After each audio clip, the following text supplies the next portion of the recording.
Hi hello friends, welcome to சாமோரி designer. இன்றைக்கி என்ன நியூ ஸ்டிச்சுன்னு பார்த்தலாமா? வாங்க வீடியோக்குள்ளே போகலாம். இன்றைக்கி நம்ம பீட்ஸ் வச்சு எப்படி லீவ் ஸ்டிச் பண்ணுறதா பார்க்க போகிறோம்.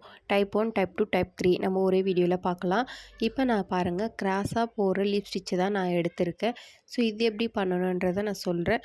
நீங்களும் ப்ரொஃபஷ்னலாக ஆரி ஒர்க் கற்றுக்கணும்னு நினச்சிங்கன்னா நம்ம சேனலை மறக்காமல் ஃபாலோ பண்ணிக்கோங்க.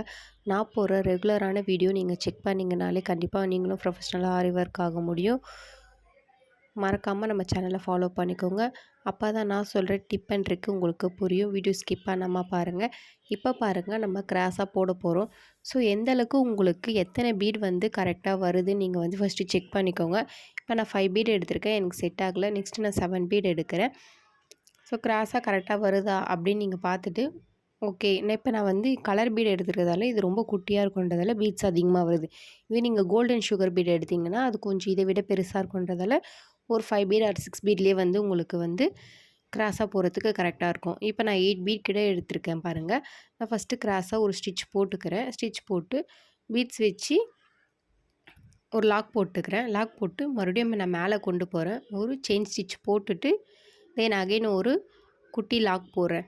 லாக் போட்டு மறுபடியும் நான் எத்தனை மேலே பீட்ஸ் வச்சு நான் ஸ்டிச் பண்ணணும் அதே கவுண்டில் மறுபடியும் நான் பீட்ஸ் எடுத்துக்கிறேன். இப்போ நீங்கள் எத்தனை பீட் எடுக்கிறீங்களோ அத்தனை பீடில் தான் நீங்கள் அடுத்தடுத்த கண்டினியூஸ் ஸ்டிச்சும் நீங்கள் கொடுத்துட்டு வரணும். இப்போ நான் மேலே 6 பீட் எடுத்திருக்கேன், கீழே 5 பீட் கொடுத்துருக்கேன்னா அது லீஃப் ஷேப் கண்டிப்பாக கொண்டு வராது. நீங்கள் எத்தனை பீட் எடுக்கிறீங்களோ அத்தனை பீட்லேயே கண்டினியூவாக நீங்கள் அந்த லீஃப் ஸ்டிச்சை கம்ப்ளீட் பண்ணால் மட்டும்தான் அது பார்க்க ஒரு ப்ராப்பராக ஒரு லீஃப் ஸ்டிச் மாதிரி இருக்கும். ஸோ கிராஸாக போகிறது நீங்கள் இப்படி தான் போடணும். ஒரு ஸ்டிச் பண்ணி ஒரு லாக் கொடுத்துடணும். மறுபடியும் மேலே போகும்போது ஒரு ஸ்டிச் பண்ணி லாக் கொடுத்துட்டு தான் நீங்கள் அடுத்து பீட்ஸ் லோட் பண்ணி கொடுக்கணும். ஸோ உங்களுக்கு எந்த டவுட் இருந்தாலும் நீங்கள் கமெண்ட் பண்ணுங்கள், நான் உங்களுக்கு எக்ஸ்பிளைன் பண்ணுறேன். இதை பற்றின ஷார்ட் வீடியோவில் நான் உங்களுக்கு கொடுக்குறேன். இந்த ஸ்டிச்சில் தான் டவுட்டு, வேறு எந்த ஸ்டிச்சிலே டவுட் இருந்தாலும் பரவாயில்ல, நீங்கள் கமெண்ட் பண்ணுங்கள், நான் உங்களுக்கு எக்ஸ்பிளைன் பண்ணுறேன். இப்போ பாருங்கள், இந்த மாதிரி தான் நீங்கள் கொடுத்துட்டு வரணும். இதை நீங்கள் கம்ப்ளீட் பண்ணிவிட்டு மேலே அந்த பென்சில் ட்ராயிங்கில் நீங்கள் மறுபடியும் இந்த மாதிரி பீட்ஸ் வச்சு கூட நீங்கள் ஸ்டிச் பண்ணி கம்ப்ளீட் பண்ணிக்கலாம். லாஸ்ட்டாக எல்லாத்துக்குமே நீங்கள் இன்னாட் போட்டு தான் நீங்கள் கம்ப்ளீட் பண்ணணும். இது நீங்கள் ரொம்ப நெருக்கமாக போடக்கூடாது. நெருக்கமாக போட்டால் என்ன ப்ராப்ளம்னா ஒரு பீட்ஸ்க்கு மேலே இன்னொரு பீட்ஸ் இருக்க மாதிரி இருக்கும். ஸோ நீங்கள் கொஞ்சம் பக்கத்தில் தான் நீங்கள் ரொம்ப நெருக்கமாக போடாமல் கொஞ்சம் கேப் விட்டு நீங்கள் போட்டிங்கன்னா பார்க்க பர்ஃபெக்டாக வரும். நீங்கள் சில்க் த்ரெட்டில் போகிற மாதிரி ரொம்ப நெருக்கமாக போட்டிங்கன்னா அது த்ரெட்டுன்றதால அவ்வளோ தெரியாது. பீட்ஸுன்றதால ஒரு பீட்ஸ்க்கு மேலே இன்னொரு பீட்ஸ் வரதால் அது லீஃப் ஸ்டிச் மாதிரி கண்டினியூ ஆகுது. இப்போ டைப் 2 பாருங்கள். டைப் 2 நான் ஃபஸ்ட்டு மேலே இருந்து எடுத்து பீட்ஸ் வச்சு ஸ்டிச் பண்ணிக்கிறேன். நெக்ஸ்ட்டு ரைட் சைடு ஸ்டிச் கொடுத்து மறுபடியும் பீட்ஸ் வச்சு நான் ஸ்டிச் பண்ணிக்கிறேன். சேம் மெத்தட் அதே மாதிரி தான். என்னென்னா நீங்கள் என்ன கவுண்ட்டில் எடுக்கிறீங்களோ அதே கவுண்ட்டில் தான் இந்த ஸ்டிச்சில் நீங்கள் கொடுக்கணும். இப்போ நான் அப்படியே கண்டினியூவாக ரைட் சைடில் லெஃப்ட் சைடு மாற்றி இந்த மாதிரி தான் டைப் 2 லீஃப் ஸ்டிச்சு நீங்கள் கொடுக்கணும். கீழே ஒரு லாக் போட்டு மறுபடியும் நான் ரைட் கொடுக்குறேன். ஸ்டிச் கொடுத்துட்டு ஒரு சின்ன லாக் கொடுக்குறேன். லாக் கொடுத்துட்டு மறுபடியும் பீட்ஸ் லோட் பண்ணுறேன்.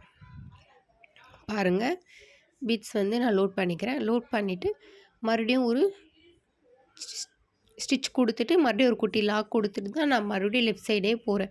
லெஃப்ட் சைட் போய்ட்டு மறுபடியும் அதே மாதிரி ஸ்டிச் கொடுத்து லாக் கொடுத்துட்டு பீட்ஸ் லோட் பண்ணணும். சேம் மெத்தட் அதே மாதிரி தான் நீங்கள் பண்ணிட்டு வரணும். நீங்கள் எப்படி சில்க் த்ரெட்டில் பண்ணீங்களோ அதே மெத்தடில் தான் பண்ணணும். பட் அது நீங்கள் த்ரெட்டில் பண்ணியிருப்பீங்க, இது பீட்ஸில் பண்ணியிருப்பீங்க.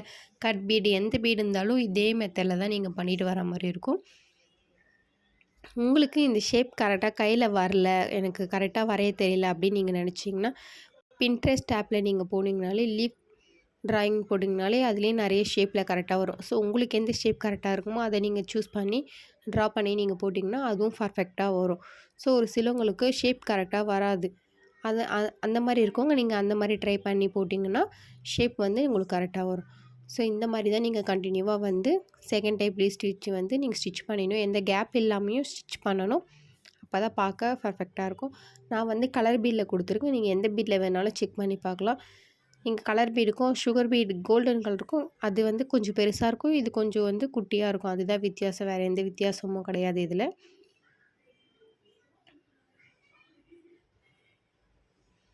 பாருங்கள், நான் கொடுக்கும்போது ரொம்ப நெருக்கமாக கொடுக்கல, கொஞ்சம் கேப் விட்டு தான் கொடுக்குறேன். அப்போ தான் ஸ்டெப் பை ஸ்டெப்பாக வந்து லீஃப் மாதிரி உங்களுக்கு தெரியும். நீங்கள் ரொம்ப நெருக்கமாக கொடுத்தீங்கன்னா ஒரு பீடுக்கு மேலே இன்னொரு பீடு வரும்போது பார்க்க லீஃப் ஸ்டிச் மாதிரியே தெரியாது. இப்போ பாருங்கள், நான் கடைசி வரைக்கும் கொடுத்து ஸ்டிச் பண்ணி எண்ட் நாட் போட்டுக்கணும். கண்டிப்பாக எண்ட் நாட் போடணும். எண்ட் நாட் வந்து 1 ஆர் 2 டைம்ஸ் கூட நீங்கள் போடலாம். அப்போ தான் ரொம்ப வந்து ஸ்ட்ராங்காக இருக்கும். நீங்கள் வந்து ஸ்டார்டிங்கில் வரலை, நமக்கு 1 ஆர் 2 டைம்ஸ் கிட்ட நீங்கள் ட்ரை பண்ணுங்கள். ட்ரை பண்ணிவிட்டு வரலன்ட்டு வந்து ஃபீல் பண்ணாதீங்க. நீங்கள் எந்த அளவுக்கு ட்ரை பண்ணுறீங்களோ கண்டிப்பாக அந்த அளவுக்கு வந்து உங்களுக்கு பர்ஃபெக்ட் ஃபினிஷிங் வந்து கண்டிப்பாக கிடைக்கும். இப்போ பாருங்கள், நான் எண்ட் நாட் போட்டு ஃபினிஷ் பண்ணிக்கிறேன். ஸோ இது லீஃபில் டைப் 2. இப்போ லீஃபில் டைப் 3 எப்படின்னு பார்க்கலாம் பாருங்கள். ஃபஸ்ட்டு நான் மேலேருந்து ஸ்டார்ட் பண்ணுறேன். ஒரு குட்டி லாக் போட்டு தான் எப்பயுமே நீங்கள் ஸ்டார்ட் பண்ணணும். இப்போ அதே மாதிரி இப்போ நான் 7 to 8 பீட்ஸ் கிட்ட நான் லோட் பண்ணிவிட்டு இப்போ நான் கொடுக்குறேன். ஸ்டிச் பண்ணிவிட்டு ஒரு குட்டி லாக் போட்டு இப்போ டைப் 2ல் வந்து நம்ம லெஃப்ட் டு ரைட்டுன்னு சொல்லிட்டு நம்ம ஸ்டிச் பண்ணணும். இந்த டைப் 3 லீஃபில் வந்து ஃபஸ்ட்டு ரைட் சைடில் இருக்கிறத நம்ம ஃபினிஷ் பண்ணிவிட்டு அடுத்து லெஃப்ட் சைடில் போகிறோம். இல்லை லெஃப்ட் சைடில் ஃபினிஷ் பண்ணிவிட்டு கூட ரைட் சைடில் வரோம். ஸோ டைப் 3ல் நம்ம ஒரு சைடில் ஃபில் பண்ணிவிட்டு அடுத்த சைடு நம்ம வந்து ஃபில் பண்ணுவோம்.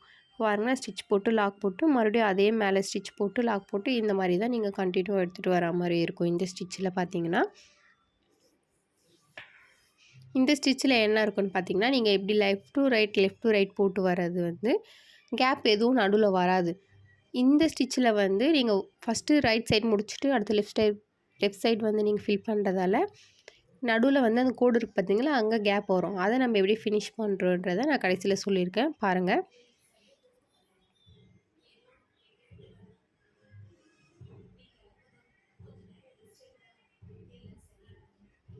நீங்கள் எத்தனை கவுண்ட் எடுக்கிறீங்களோ அத்தனை கவுண்ட்லேயே தான் பீட் வந்து அடுத்தடுத்த ஸ்டெப்பில் நீங்கள் கண்டினியூவாக கொடுத்துட்டே வரணும்.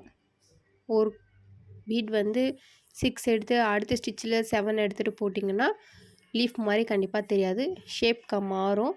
ஸோ நீங்கள் எந்த அளவுக்கு பீட்ஸ் கரெக்டாக எடுக்கிறீங்களோ அதே பீட்ஸை கரெக்டாக கம்ப்ளீட் பண்ணுற வரைக்கும் கவுண்ட்ஸ் வந்து கரெக்டாக எடுத்துகிட்டு போங்க. இப்போ பாருங்கள், ரைட் சைடு ஒரு பக்கம் நம்ம வந்து ஃபினிஷ் பண்ணி முடிச்சாச்சு. எண்ட் நாட் போட்டு நம்ம ஃபினிஷ் பண்ணிடலாம். இப்போ நான் வந்து லெஃப்ட் சைடில் கொண்டு போகிறேன்.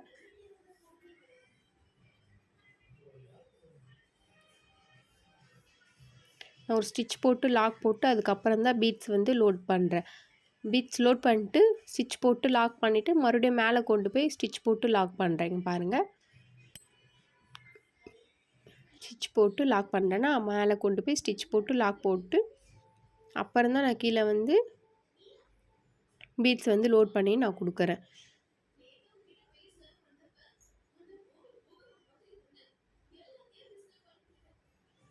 இப்போ பாருங்கள், நான் ரைட் சைடில் வந்து 6 டைம் கிட்ட நான் பீட்ஸ் வந்து லோட் பண்ணியிருக்கேன். 6 லீஃப் மாதிரி நான் வந்து ஸ்டெப் பை ஸ்டெப்பாக 6 டைம்ஸ் கிட்ட நான் வந்து லோட் பண்ணியிருக்கேன். ஸோ லெஃப்ட் சைடு நீங்கள் எடுத்துகிட்டு வரும்போது அதே 6 டைம் நீங்கள் வந்து கண்டிப்பாக பண்ணணும். அப்போ தான் வந்து ரெண்டுமே கரெக்டான ஈவனில் இருக்கும். இப்போ நீங்கள் இங்கே 5 டைம் பண்ணிவிட்டு இங்கே வந்து 6 டைம் நீங்கள் லோட் பண்ணிங்கன்னா ஃபினிஷிங் கரெக்டாக வராது. இந்த பக்கம் 4 டைம் பண்ணிங்கன்னா இந்த பக்கமும் லெஃப்ட் சைட்லேயும் நீங்கள் 4 டைம் வந்து அந்த ஸ்டெப் பை ஸ்டெப் பீட்ஸ் வந்து நீங்கள் லோட் பண்ணி ஸ்டிச் பண்ணணும்.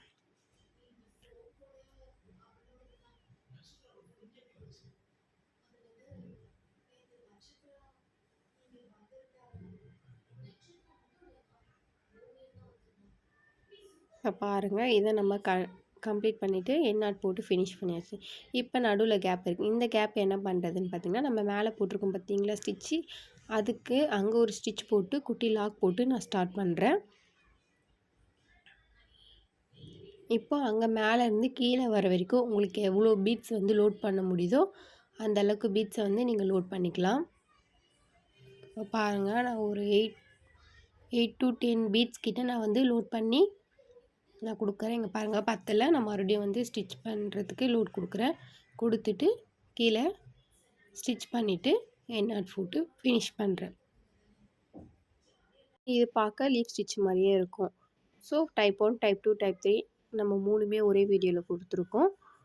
வீடியோ ஸ்கிப் பண்ணாமல் பாருங்கள், அப்போ தான் புரியும். தேங்க்ஸ் ஃபார் வாட்சிங்.